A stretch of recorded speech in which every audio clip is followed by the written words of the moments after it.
Me da mucho gusto continuar con este estudio que hemos estado tratando de profundizar mucho más en las Sagradas Escrituras acerca de la futura religión mundial. Bueno, pues hemos estado viendo en los últimos estudios, las últimas conferencias, de qué forma bíblicamente se va a levantar una religión mundial. Así como un sistema político mundial se va a levantar, también se va a levantar completamente una religión mundial aunada al sistema político, económico internacional. Y por un lado estará el anticristo o la bestia, como se le llama en el Apocalipsis, y por otro lado el falso profeta. Pero vamos a tratar ya de sondear esto un poco más para que podamos explicar y comprender de qué forma los poderes de las tinieblas están actuando y de qué forma este plan malévolo, maligno, siniestro va a alcanzar al mundo, donde ya hemos comenzado a percibir de qué forma se está penetrando esta energía de Satanás y de qué forma ha estado debilitando continuamente los sistemas gubernamentales de las naciones enteras. Existe un poder invisible y una energía misteriosa que ha estado corrompiendo la humanidad desde la caída humana. Antes del diluvio, la estrategia fue pervertir la genética humana para poder impedir el nacimiento o la semilla de aquel que sería el Mesías, la persona de Jesucristo, y de esta manera corromper la imagen de Dios en el ser humano.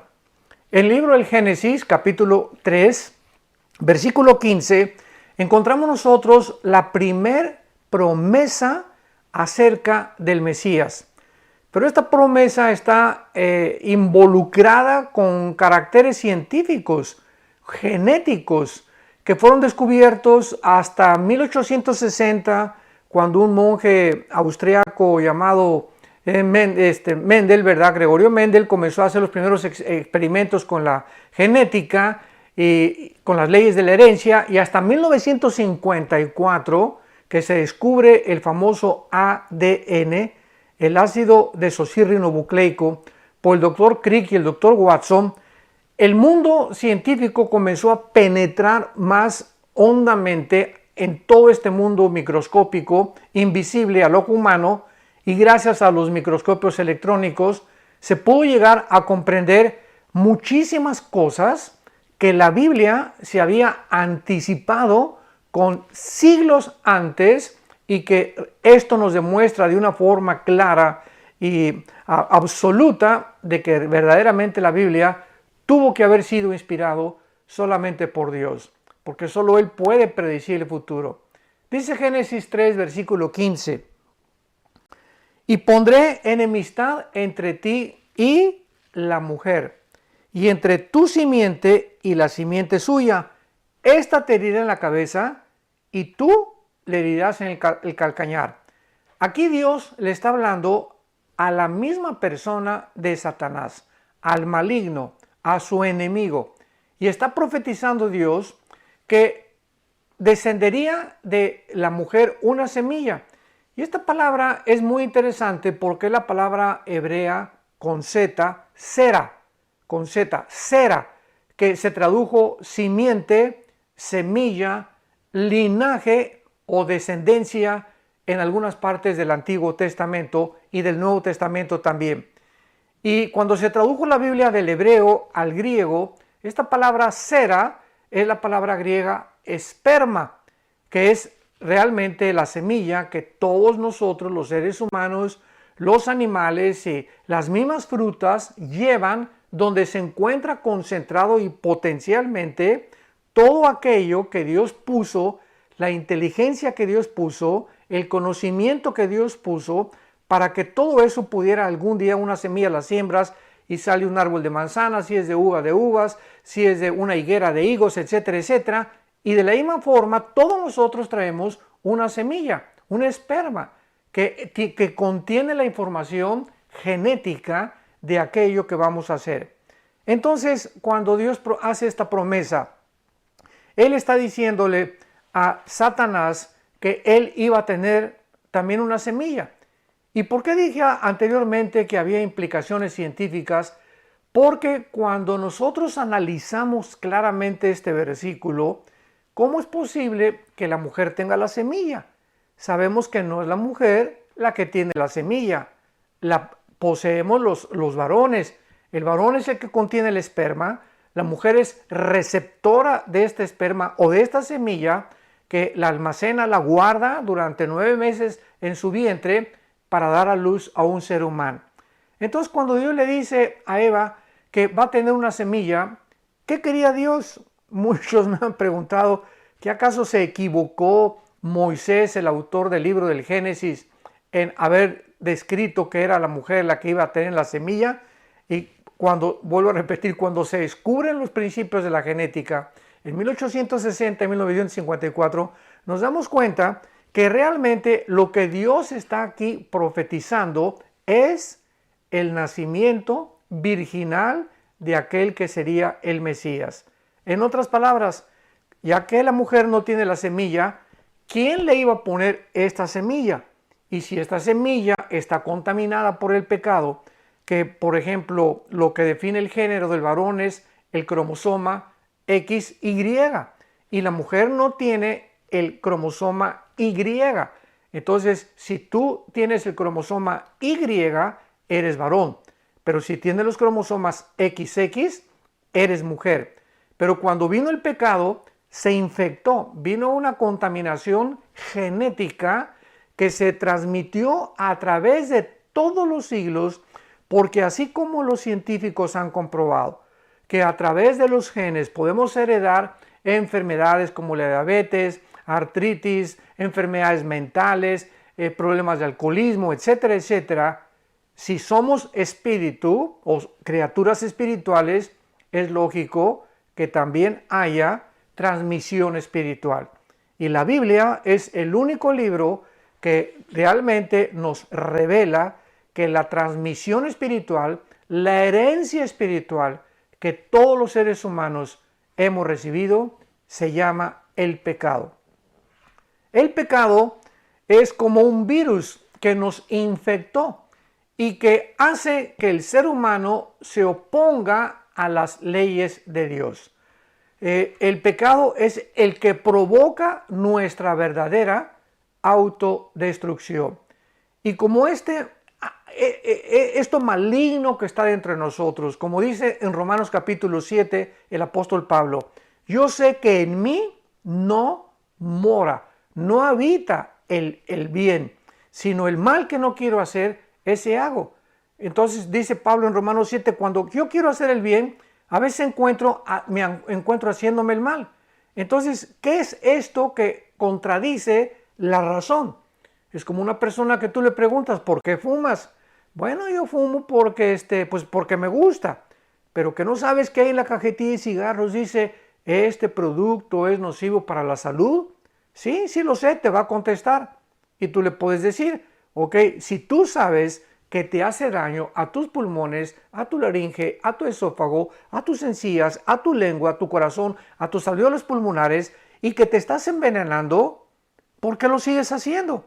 Entonces te va a contestar el fumador, porque me gusta. Imaginémoslo nada más, porque me gusta. O sea, qué increíble que la razón no prevalezca, sino lo que prevalece entre nosotros es esa fuerza maligna que muchos han tratado de poder interpretarla y darle un nombre.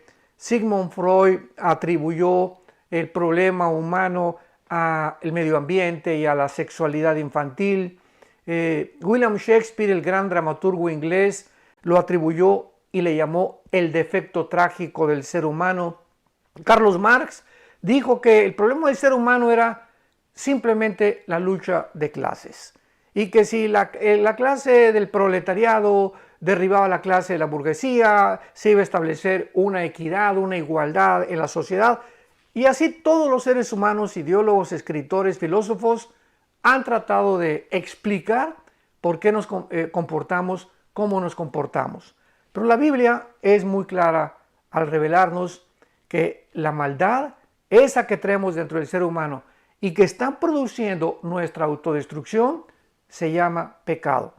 Entonces, como el ser humano sabe que algo tiene mal dentro de sí mismo, ¿qué hizo? Bueno, inventar religiones. Exactamente.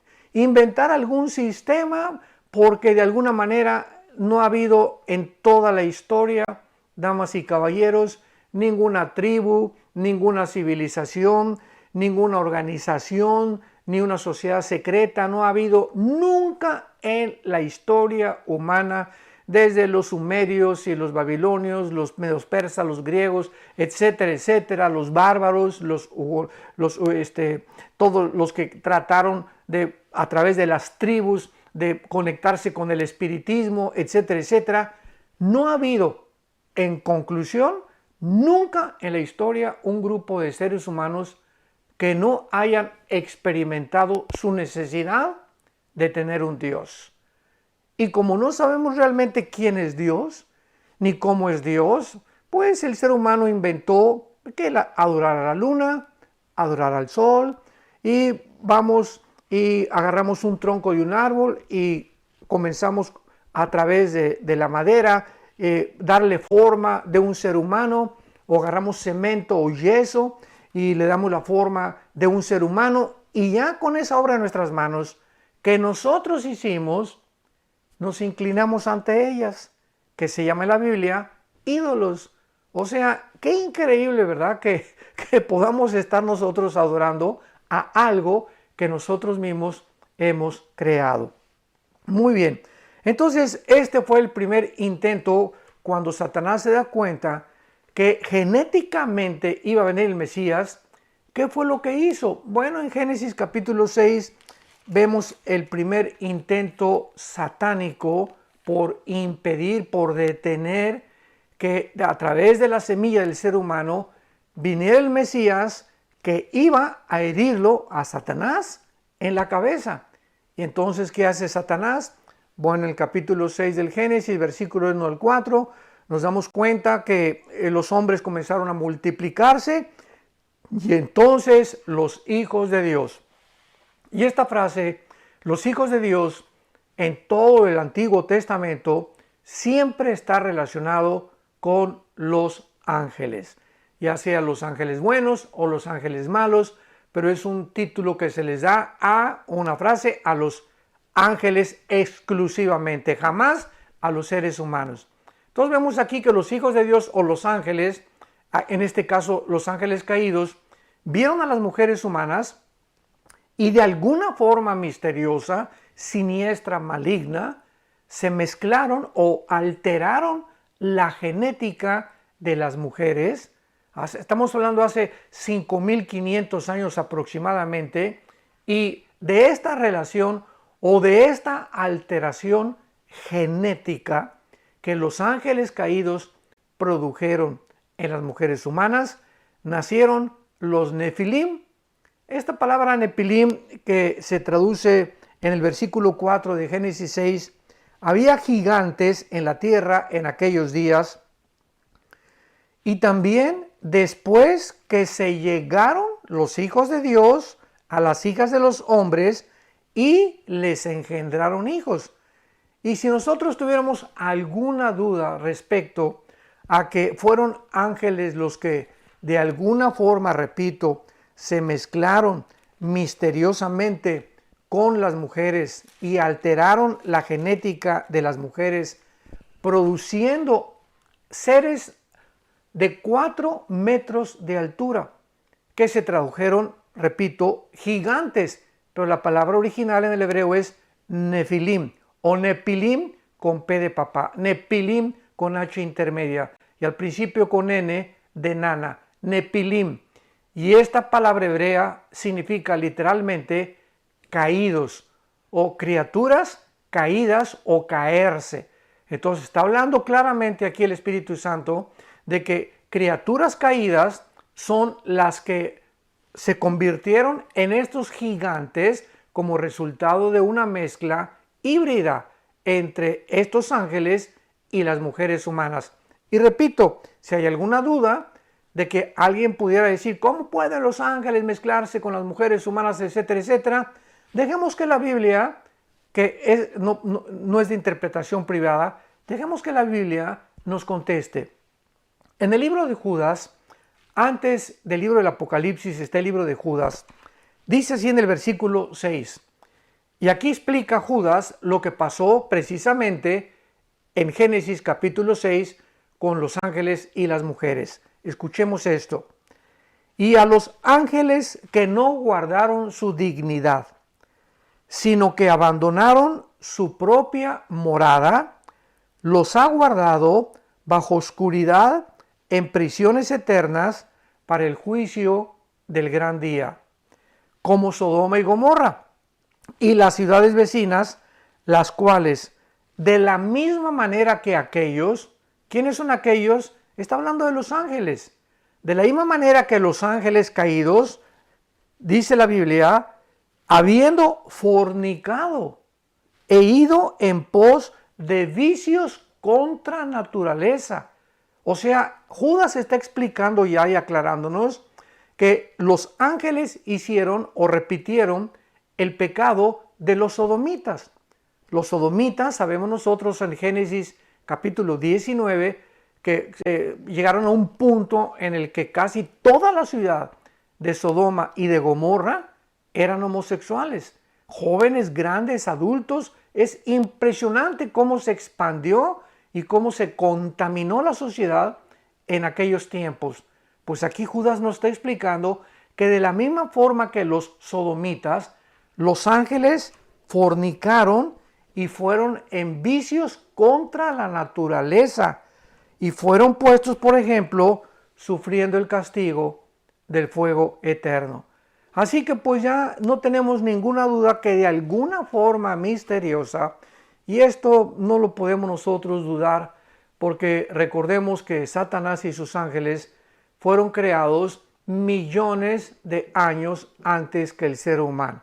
Antes de que el ser humano fuera colocada la primer pareja en el huerto del Edén, Luzbel, Satanás, Lucifer, que es su nombre original, que significa el rey de la mañana o el que amanece o el que porta la luz, ya existía con sus ángeles, y el conocimiento que tiene Satanás, dice Ezequiel capítulo 28 en la Biblia, en el Antiguo Testamento, Ezequiel 28, que tiene un conocimiento y una sabiduría, escuchemos esto, que ni siquiera Daniel, ni Salomón, ninguna criatura, ni los ángeles más grandes que Dios ha creado, ni los querubines.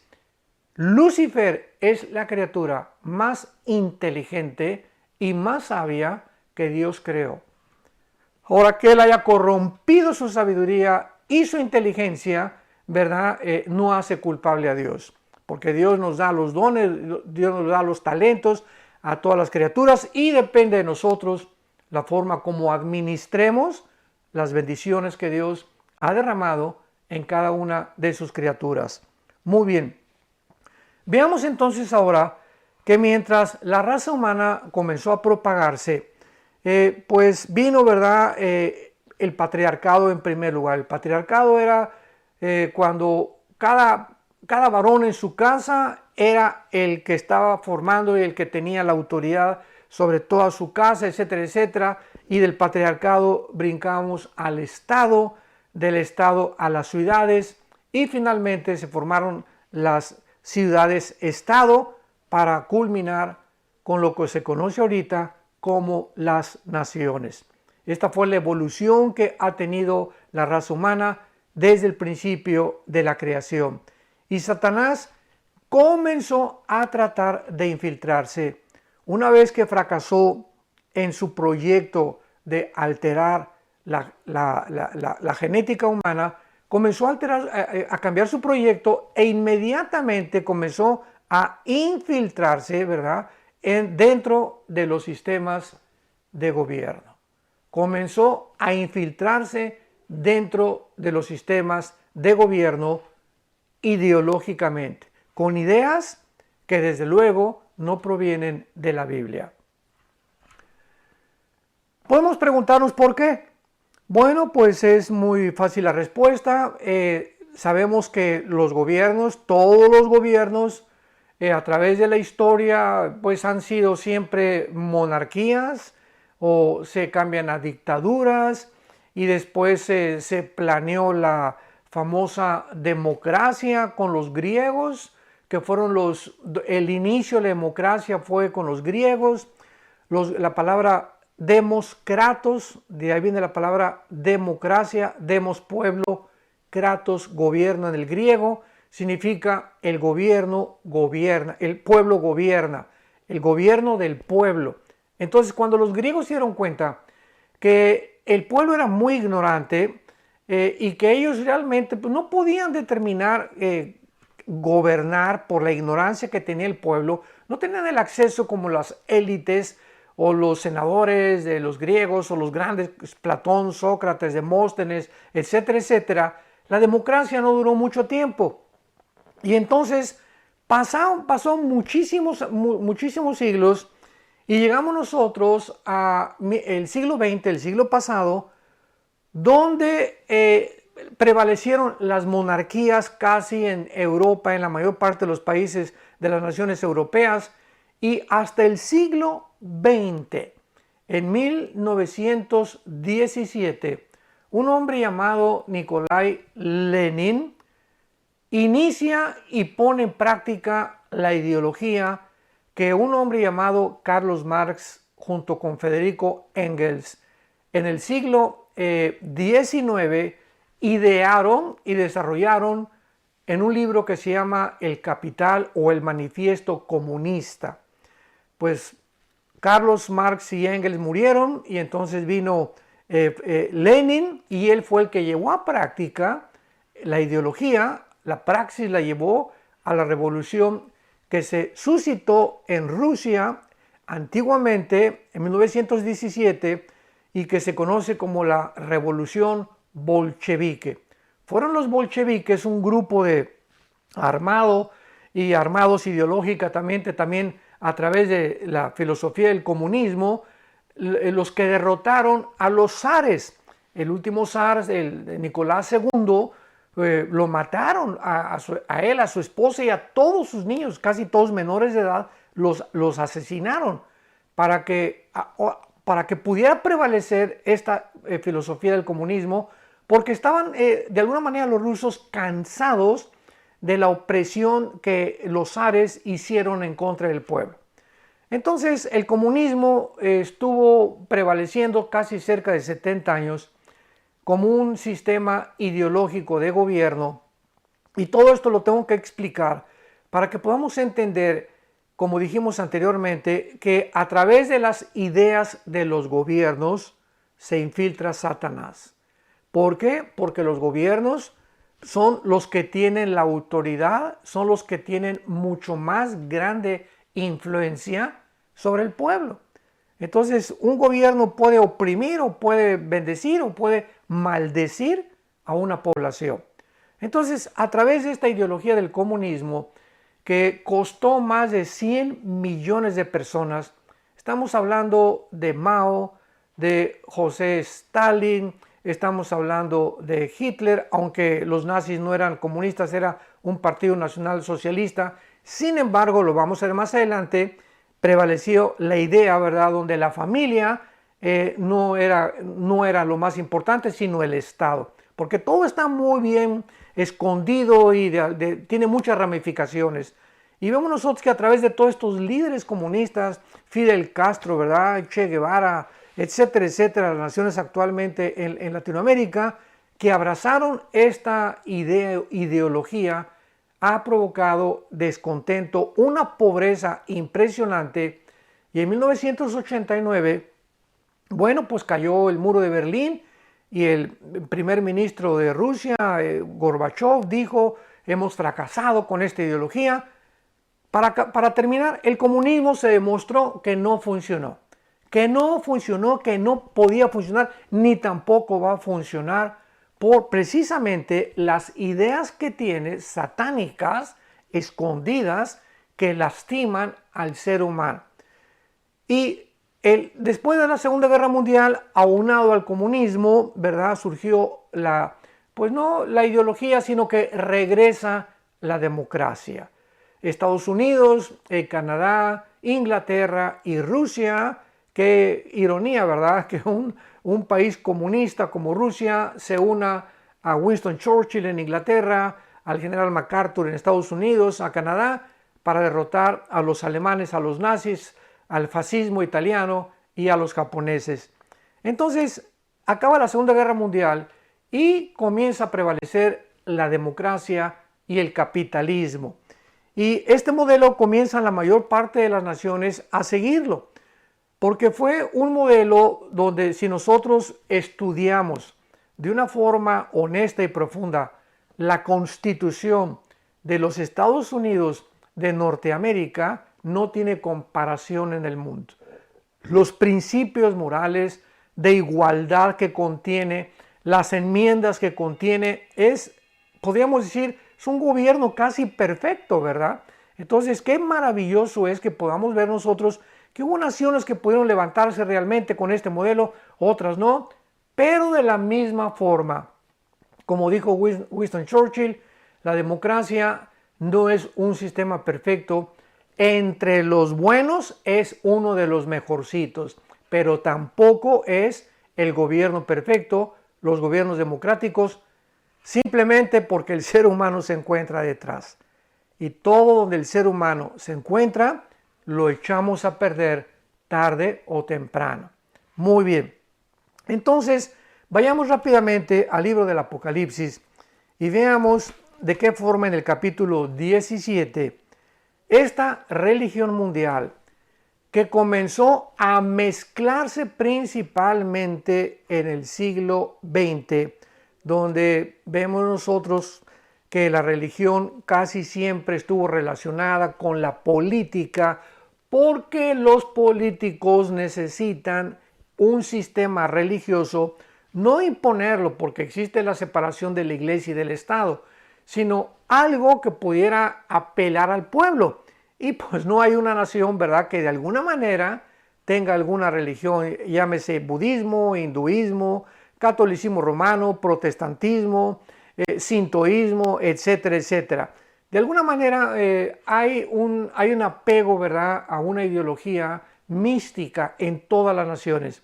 Y cuando no es una religión de este nivel que estamos mencionando, existe la brujería. Y la brujería, el ocultismo, porque ahorita hay cantidad de líderes que están consultando a los muertos, están teniendo sesiones espiritistas, están comunicándose, dice que un pajarito les habla para que sepan cómo gobernar y van a la tumba de los muertos para ponerse en contacto con los muertos y hacen limpias con chamanes, etcétera, etcétera.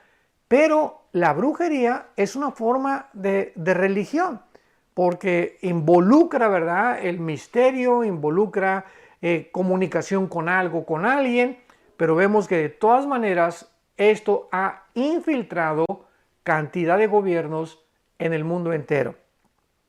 Y en Apocalipsis capítulo 17 vemos nosotros que este último libro le llama al sistema religioso que prevaleció principalmente en el siglo XX y que a través de los siglos anteriores, y estamos hablando del siglo IV después de Cristo hasta el siglo XX, principios del siglo XX, esta religión es la única religión, pongamos atención con esto, es la única religión de todas las que existen que tiene una relación y que mantuvo una relación y continúa manteniendo una relación políticamente.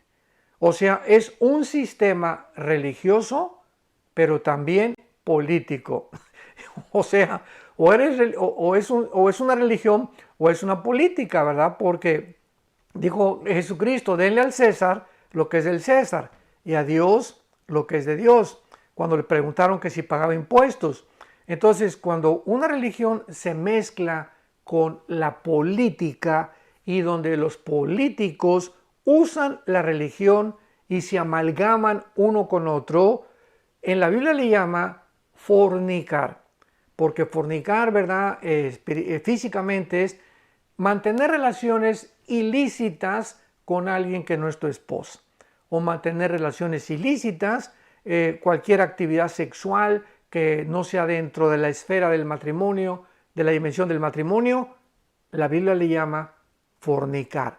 Entonces, este término se usa en Apocalipsis 17 para también aquellas naciones o sistemas políticos que se han unido a esta religión que se le llama la gran ramera, porque ha fornicado, porque ha tenido relaciones ilícitas con los gobiernos a través de muchos siglos, al grado de que esta religión, que vamos a ver que está situada en una ciudad particular, porque la ramera es una ciudad, como lo vamos a ver en Apocalipsis 17, y este sistema político mantiene todavía una relación ilícita, ilegal, políticamente con los gobiernos.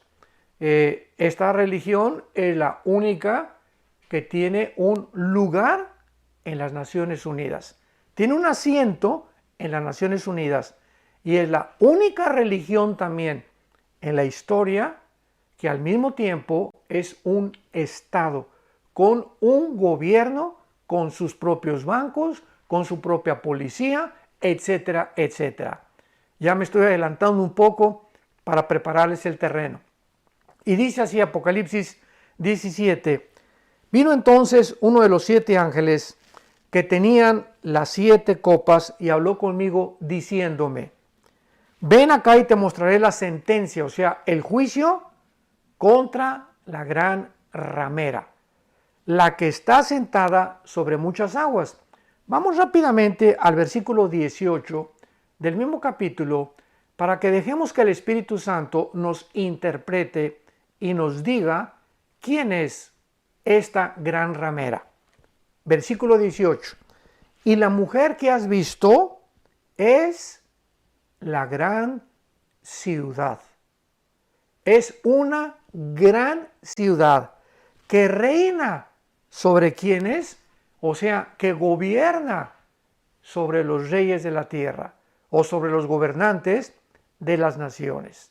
Entonces vamos despejando muchas incógnitas y vamos dejando que el Espíritu Santo nos vaya guiando, y conforme vayamos avanzando en este estudio vamos a encontrar revelaciones maravillosas que nos van a abrir el entendimiento y nos van a hacer comprender en el momento en que estamos viviendo, qué es lo que está pasando geopolíticamente a nuestro alrededor, religiosamente. Vamos a entender por qué el mundo está convulsionándose como está actualmente, sacudiéndose.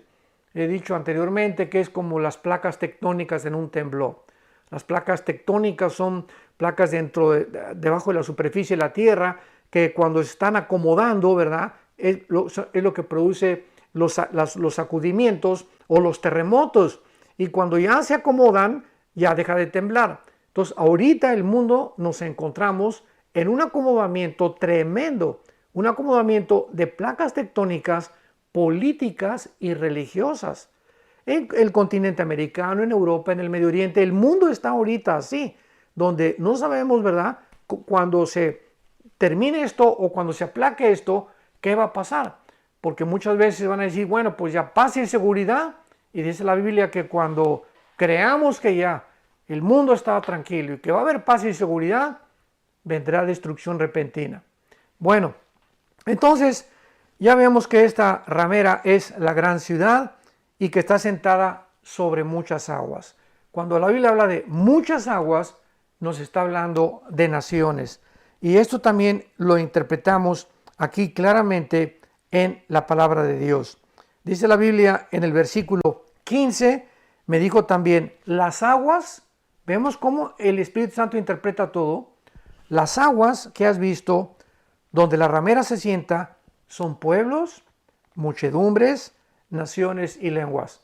¿Ven cómo la Biblia nos da la respuesta de todas las cosas que no podemos nosotros imaginarnos o de estos símbolos que no podemos permitirnos creer que nosotros podemos interpretarlos, la Biblia se interpreta a sí misma. Y es maravilloso que podamos continuar con este estudio. Yo les bendigo. Nos vemos en en el próximo estudio, en la próxima conferencia, y que podamos nosotros ceñir los lomos actualmente de nuestro entendimiento. Porque aquel que nos llamó es santo, recordemos esto. Dios es un Dios santo y Él nos manda que esta santidad que Él tiene, nosotros, al darnos la persona de Jesucristo morando en nuestra vida y el Espíritu Santo, nos santifica, nos aparta para el servicio de Dios y tenemos que practicar esta santidad. Dice Juan 17:17, santifícalos en tu palabra. En la Biblia, tu palabra es verdad. Y aquel que nos llamó, tengamos nosotros en cuenta que si invocamos por Padre a aquel que sin acepción de personas juzga a cada quien según sus obras, vivamos bajo el temor de Dios, sabiendo que fuimos rescatados con la sangre preciosa de nuestro Señor Jesucristo, y que la palabra de Dios more en abundancia en tu corazón, que diario puedas en este tiempo darte la disciplina de penetrar en las Escrituras, tener un devocional diario con el Señor, platicar a través de la oración diario con Dios, porque mientras esto se acomoda en el mundo, mucha gente va a continuar viviendo confundida, sin saber qué decisiones tomar, porque han perdido completamente la brújula por el miedo y por su lejanía con la que viven de Dios. Que Dios te bendiga y que tengas mucha paz.